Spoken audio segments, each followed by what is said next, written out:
Welcome to all. स्वागत है आपका धर्माराम फिजिक्स यूट्यूब चैनल पर। और हम पढ़ने वाले हैं इस चैनल पर 12th क्लास की फिजिक्स जबरदस्त अंदाज में सारे के सारे कंसेप्ट को क्लियर करवाते हुए चलने वाला हूँ मैं। इसलिए पूरी क्लास को ध्यान से देखना, प्रॉपर नोट्स बनाने का प्रयास करना। ठीक है, स्टार्ट करते हैं आज का सेशन। हम पढ़ने वाले सबसे पहले यूनिट फर्स्ट।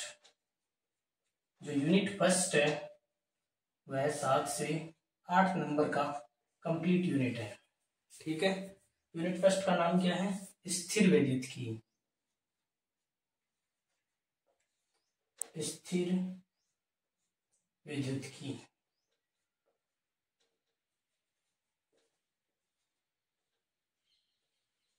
विद्युत जो यूनिट है ना, उसमें आपके 2 चैप्टर आते हैं। स्थिर विद्युत की यूनिट में 2 चैप्टर आते हैं। फर्स्ट चैप्टर है वह है विद्युत आवेश एवं क्षेत्र। विद्युत आवेश एवं क्षेत्र। और जो दूसरी यूनिट है उसमें आता है विभव एवं धारिता। विद्युत विभव एवं धारिता। ठीक है, तो सबसे पहले इस लेक्चर में हम डिस्कस करने वाले हैं फर्स्ट चैप्टर, जो आपका अध्याय फर्स्ट होगा ना, विद्युत आवेश एवं क्षेत्र। ठीक है, फिर इसके कम से कम हमारे 10-15 लेक्चर इसी के हो जाएंगे। उसके बाद में हम विद्युत विभव एवं धारिता को डिस्कस करेंगे। ठीक है, सबसे पहले अब मैं बता देता हूँ कि स्थिर विद्युत का मतलब क्या होता है। स्थिर विद्युत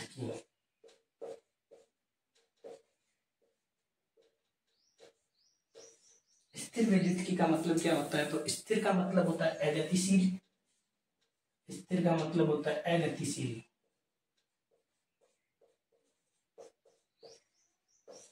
और विद्युत का मतलब होता है आवेश।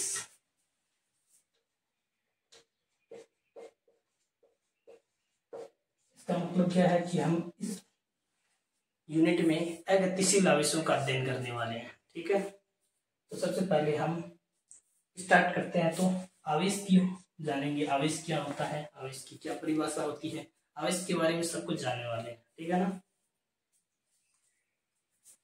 लिखो आवेश।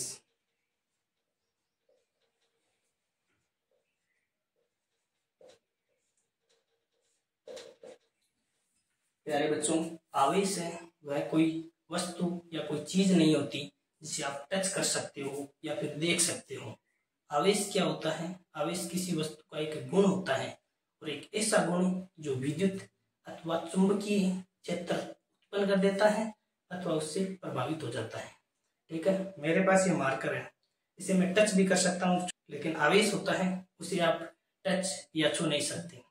ठीक है ना, देखो परिभाषा लिखो। किसी वस्तु का वह गुण जो विद्युत अथवा चुंबकीय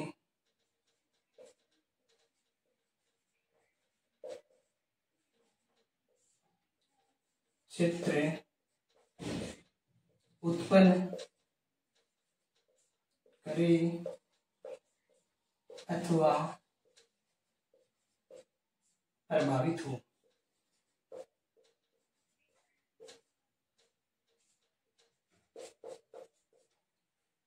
उसे आवेश कहते हैं। आवेश कहते हैं।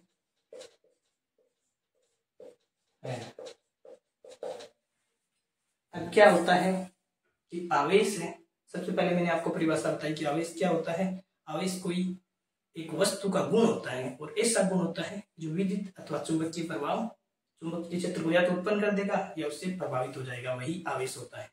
बाकी देखा या फिर छुआ नहीं जा सकता आवेश को, ठीक है ना। अब आगे आता है कि आवेश कितने टाइप का होता है। तो आवेश है वह 2 प्रकार का होता है, ठीक है ना। आवेश कितने प्रकार का होता है, तो आवेश 2 प्रकार का होता है।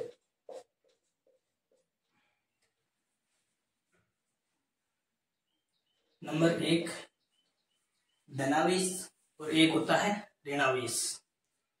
कोई भी वस्तु धनावेशित कब होती है और कोई भी वस्तु ऋणावेशित कब होती है, तो जब कोई वस्तु इलेक्ट्रॉन त्यागती है अथवा जिस वस्तु से इलेक्ट्रॉन निकलते हैं वह वस्तु हो जाती है धनावेशित, ठीक है। दूसरा ऋणावेशित कब होती है कोई वस्तु, जिस वस्तु पर इलेक्ट्रॉन जाते हैं अथवा जिस वस्तु पर इलेक्ट्रॉनों की अधिकता हो जाती है वह क्या हो जाती है, वह ऋणावेशित हो जाती है, ठीक है ना। धनावेश के अंदर आप एग्जाम्पल की बात करो तो प्रोटॉन धनावेश का एग्जाम्पल है, और जो ऋणावेश के अंदर आपका इलेक्ट्रॉन आता है। प्यारे बच्चों, जो प्रोटॉन और इलेक्ट्रॉन होते हैं इन पर आवेश समान होता है। कितना होता है, 1.6 × 10⁻⁻19। फर्क क्या होता है, फर्क बस इतना होता है कि प्रोटॉन पर पॉजिटिव आवेश होता है और इलेक्ट्रॉन पर नेगेटिव आवेश होता है। बाकी द्रव्यमान की बात करें तो द्रव्यमान प्रोटॉन पर अलग होता है और इलेक्ट्रॉन पर भी द्रव्यमान अलग होता है। जो प्रोटॉन पर द्रव्यमान होता है वह होता है 1.67 × 10⁻27, और जो इलेक्ट्रॉन पर द्रव्यमान होता है वह होता है 9.1 × 10⁻31 किलोग्राम, ठीक है ना। हर एक चीज को क्लियर करवाते हुए चलने वाला हूं मैं, कोई डाउट नहीं रहने वाला है, ठीक है ना। बस टाइम वेस्ट कम और कम समय में आपको ज्यादा से ज्यादा कंटेंट डिलीवर करना मेरा उद्देश्य है, ठीक है ना। तो क्या है, आवेश 2 प्रकार के होते हैं। नंबर 1 होता है धनावेश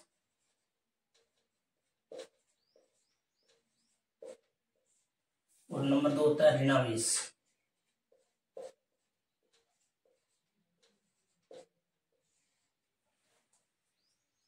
धनावेश के अंदर एग्जाम्पल की बात करूं तो मैं प्रोटॉन, और ऋणावेश में आप इलेक्ट्रॉन,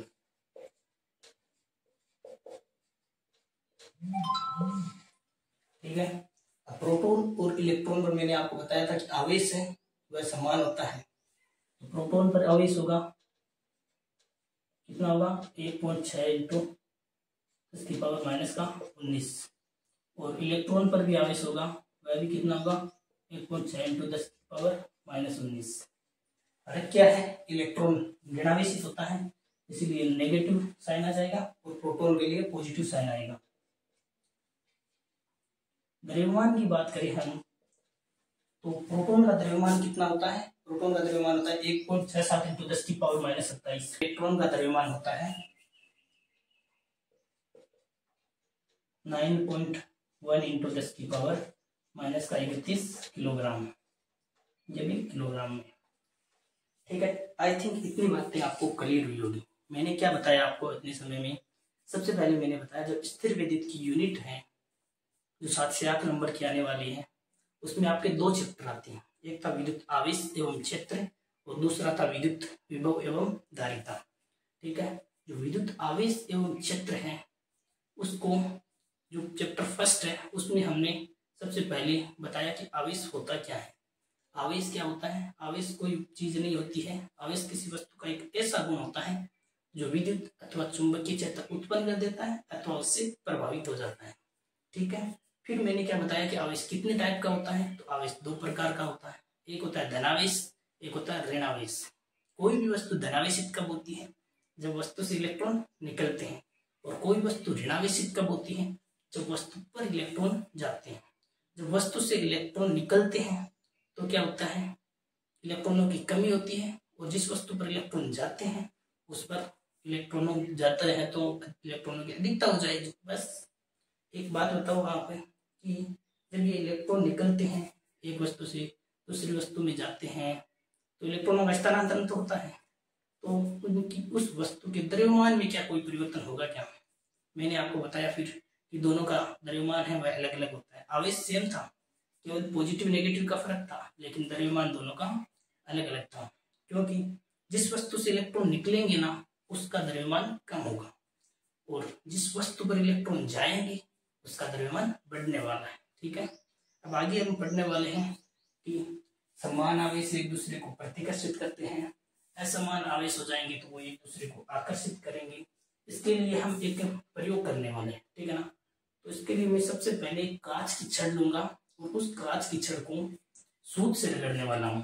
तब क्या होने वाला है, फिर मैं क्या करूंगा, फिर एबोनाइट अथवा एक प्लास्टिक की छड़ लेने वाला हूँ। एबोनाइट अथवा प्लास्टिक की छड़ को मैं ऊन के कपड़े से रगड़ने वाला हूँ। इन दोनों को हम ट्राई करते हैं। देखो,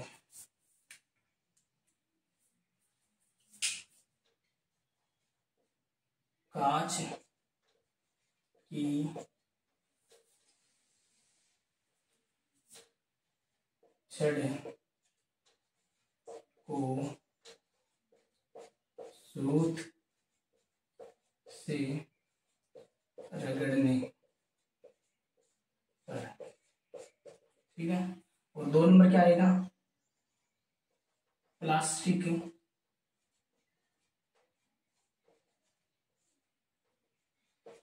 अथवा एबोनाइट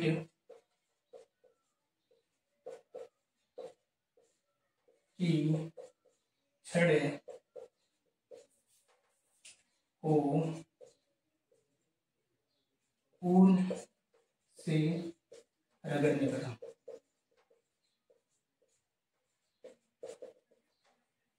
तो पहला जो कंडीशन है उसमें क्या होने वाला है, कांच की छड़ को जब आप सूत से रगड़ने वाले हो तो क्या होगा कि जो कांच की छड़ है वह तो हो जाएगी धनावेशित, और जो सूत है वह हो जाएगा ऋणावेशित, ठीक है ना। इसमें कांच की छड़ हो आ जाएगा पॉजिटिव आवेश और सूत पर आ जाएगा नेगेटिव आवेश। इसी प्रकार जब आप क्या करने वाले हो, प्लास्टिक अथवा एबोनाइट की छड़ है उसको ऊन से रगड़ने पर क्या होगा, प्लास्टिक की छड़ है वह तो हो जाएगी आपकी ऋणावेशित और जो ऊन है वह हो जाएगी धनावेशित।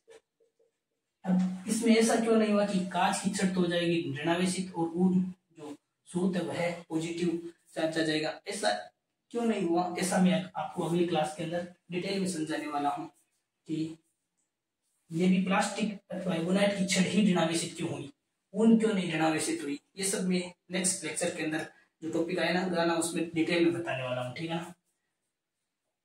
अभी मैं क्या डिस्कस करूंगा कि जो समान आवेश एक दूसरे को, जैसे धनावेश एक दूसरे को प्रतिकर्षित करने वाले हैं, और ऋणावेश भी एक दूसरे को प्रतिकर्षित करने वाले, और धनावेश एक दूसरे को आकर्षित करने वाले। तो इसके लिए मैंने क्या किया, सबसे पहले मैंने एक कांच की छड़ ली। ये देखो, ये कांच की छड़ है। कांच की छड़ पर क्या कौन सा आवेश है, धनावेश है कांच की छड़ पर, ठीक है। मैंने एक दूसरी छड़ भी कांच की छड़ ही लेकर आया, उस पर भी धनावेश था, ठीक है ना। तो मैंने क्या देखा कि दोनों छड़ें हैं एक दूसरे को प्रतिकर्षित करेंगी। इससे क्या होता है, सिद्ध की समान आवेश एक दूसरे को प्रतिकर्षित करेंगे, है ना। तो ये दोनों ने प्रतिकर्षित किया, कांच की छड़ में प्रतिकर्षण होगा। अब दूसरे केस में क्या किया, ये केस फर्स्ट। केस सेकंड के अंदर मैंने क्या किया है, केस सेकंड के अंदर एक प्लास्टिक अथवा एबोनाइट की छड़ ली। ये प्लास्टिक अथवा एबोनाइट की छड़ पर आवेश कितना था, माइनस आवेश था, ऋणावेश था, तो ये लो ऋणावेश। दूसरी इसके समीप भी मैंने प्लास्टिक अथवा एबोनाइट की ही छड़ लेकर आया, वो भी क्या थी, ऋणावेशित। इन्होंने भी क्या किया, एक दूसरे को प्रतिकर्षित किया, इनमें भी क्या हुआ, प्रतिकर्षण। तीसरे केस में क्या किया है, केस थर्ड में मैंने एक तो ले लिया आपकी कांच की छड़, एक ले ली प्लास्टिक की छड़, इन दोनों को ले लिया। तो क्या होता है देखते हैं,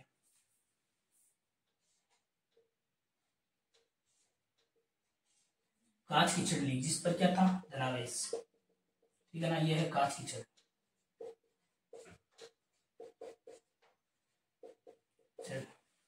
जो दूसरी छड़ है वह इस बार मैंने कांच की नहीं ली, बल्कि मैंने ले लिया प्लास्टिक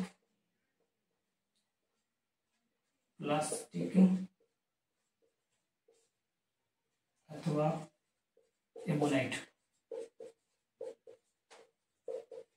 एबोनाइट क्या होता है? एबोनाइट एक जैसे रबड़ की छड़ होती है ना, वो होती है एबोनाइट। प्लास्टिक अथवा एबोनाइट की छड़ ली तो दोनों ने क्या किया? आकर्षित किया। तो इस पूरे प्रयोग से हमें पता क्या चलता है? इससे पूरे प्रयोग से यही पता चलता है जो समान आवेश है वह एक दूसरे को प्रतिकर्षित कर रहे हैं, और जो असमान आवेश है ना वो एक दूसरे को आकर्षित करते हैं। ठीक है ना? तो आपका निष्कर्ष क्या निकलने वाला है?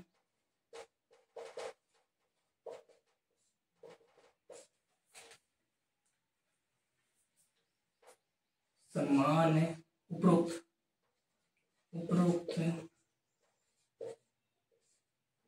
प्रयोग से यह स्पष्ट है कि समान आवेश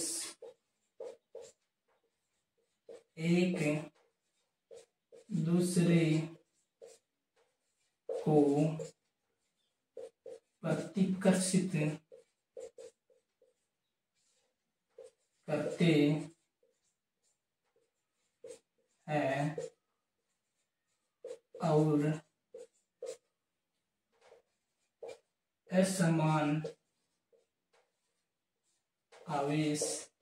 और असमान आवेश एक दूसरे को आकर्षित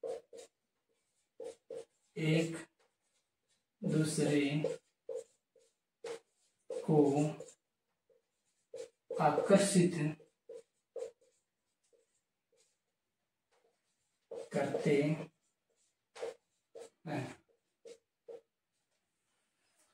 ठीक है, आई थिंक सारी की सारी चीजें आपको बढ़िया तरीके से समझ में आई होगी। एक बार फिर से रिवाइज कर दूं। सबसे पहले मैंने आपको बताया कि स्थिर वैद्युतिकी। स्थिर वैद्युतिकी में स्थिर का मतलब था अगतिशील और वैद्युतिकी का मतलब था आवेश। इसमें हमने अगतिशील आवेशों का अध्ययन किया। ठीक है, जिसमें सबसे पहले मैंने 2 चैप्टर बताए थे। फर्स्ट चैप्टर को डिस्कस करना हमने स्टार्ट किया, जिसमें विद्युत आवेश एवं क्षेत्र था। सबसे पहले हमने आवेश की परिभाषा पढ़ी कि आवेश होता क्या है। तो आवेश क्या था? किसी वस्तु का वह गुण जो विद्युत अथवा चुंबकीय क्षेत्र उत्पन्न करता है अथवा उससे प्रभावित होता है। ठीक है, फिर मैंने बताया आवेश 2 प्रकार के होते हैं। एक होता है धनावेश और एक होता है ऋणावेश। धनावेश था उसमें हमने प्रोटॉन पढ़ा और ऋणावेश में इलेक्ट्रॉन। कोई वस्तु धनावेशित होती कब है? जब उससे इलेक्ट्रॉन निकलते हैं। कोई वस्तु ऋणावेशित कब होती है? जब उस वस्तु पर इलेक्ट्रॉन आते हैं। ठीक है, जिस वस्तु से इलेक्ट्रॉन निकलेंगे उसका द्रव्यमान होगा कम, जिस वस्तु पर इलेक्ट्रॉन जाने वाले हैं उसका द्रव्यमान होने वाला है, बढ़ने वाला है। ठीक है, फिर मैंने देखा पढ़ाया कि आपको इलेक्ट्रॉन और जो प्रोटॉन है उन पर आवेश तो समान है, लेकिन द्रव्यमान दोनों का अलग अलग था। द्रव्यमान कितना कितना था? इलेक्ट्रॉन पर द्रव्यमान था 9.1 × 10⁻31 और जो प्रोटॉन पर द्रव्यमान था वह था 1.67 × 10⁻27। ठीक है, फिर मैंने आपको एक प्रयोग से दिखाया कि समान आवेश एक दूसरे को किस प्रतिकर्षित करते हैं और असमान आवेश एक दूसरे को आकर्षित करते हैं। इसके लिए मैंने आपको बताया था कि कांच की छड़ ली, उसको सूत के साथ रगड़ा, तो क्या हुआ? कांच की छड़ धनावेशित हुई और सूत है वह ऋणावेशित। फिर मैंने क्या किया? फिर मैंने एक प्लास्टिक अथवा एबोनाइट की छड़ ली। प्लास्टिक अथवा एबोनाइट की छड़ को ऊन के कपड़े के साथ रगड़ा, तो क्या हुआ कि प्लास्टिक अथवा एबोनाइट का छड़ तो हो गई ऋणावेशित और ऊन हो गया धनावेशित। फिर मैंने देखा कि ये कांच की छड़ के समीप कांच की छड़ी लेकर आया तो उन्होंने एक दूसरे को प्रतिकर्षित किया। उसी प्रकार एबोनाइट अथवा प्लास्टिक की छड़ के पास प्लास्टिक की छड़ी लेकर आया, उन्होंने भी एक दूसरे को प्रतिकर्षित किया। ठीक है, फिर मैंने कांच की छड़ के साथ प्लास्टिक की छड़ लेकर आया, एक धनावेशित थी और एक ऋणावेशित, तब उन दोनों ने एक दूसरे को आकर्षित किया। ठीक है ना? उपरोक्त प्रयोग से हमें यही पता चला कि समान आवेश ने एक दूसरे को प्रतिकर्षित किया और असमान आवेश ने एक दूसरे को आकर्षित किया। अब आज की क्लास में हम यही समाप्त करते हैं। अगली क्लास में हम क्या डिस्कस करने वाले हैं कि कोई वस्तु क्यों धनावेशित हुई, कोई वस्तु क्यों ऋणावेशित हुई। अब मैंने आपको बताया था ना, कांच की छड़ ही क्यों धनावेशित हुई, सूत क्यों नहीं हुआ धनावेशित। तो ये सब हम नेक्स्ट क्लास में डिस्कस करने वाले हैं। आई थिंक आपको पूरा लेक्चर बहुत ही जबरदस्त अंदाज में समझ में आया होगा। एक एक चीज को क्लियर करते हुए मैं समझाने वाला हूँ। Thank you very much for a nice day to all of you. Thank you very much.